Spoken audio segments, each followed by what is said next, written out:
Am I the a-hole for erasing my parents after my cousin stole my food and had an allergic reaction? I'm 16F, and a couple months ago my parents cleared out their office room so my 13-year-old cousin could move in.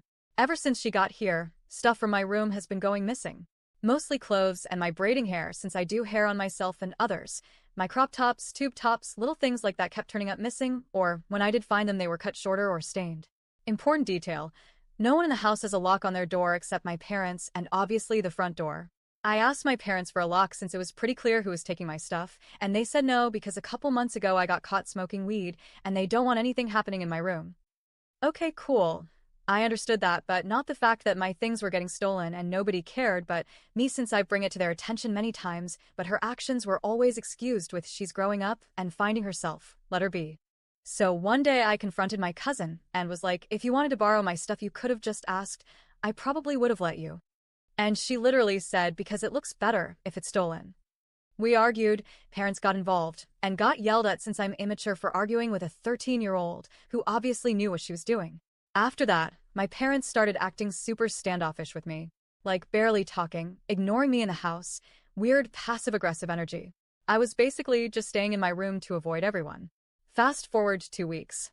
I come home from school and immediately get screamed at by both my parents at once for giving my cousin food poisoning.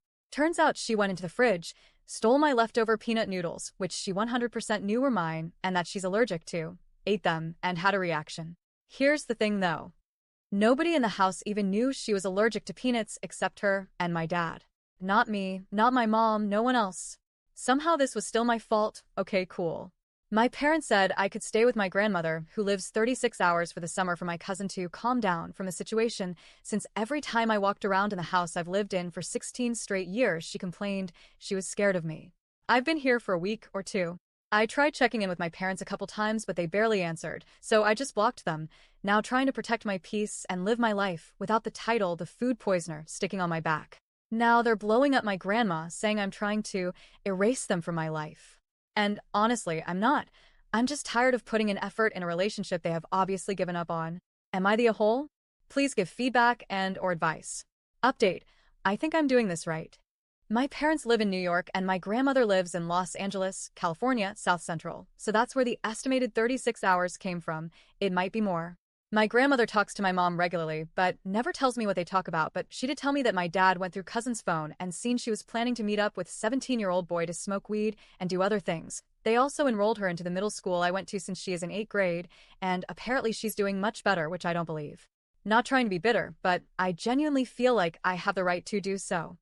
She also said I would have to go back at the end of the summer so this doesn't blow up into a bigger situation than it has to be, and that she's going to try her best to fly parents out later next week for everyone to talk this out at her therapy group. I am going to take everyone's advice and start to save my money from doing hair and other jobs. I will try to convince my grandmother to let me stay with her once this situation dies down for a while, so I will give it maybe 3 weeks. Thank you for all the advice. I will try to keep updates going for you guys.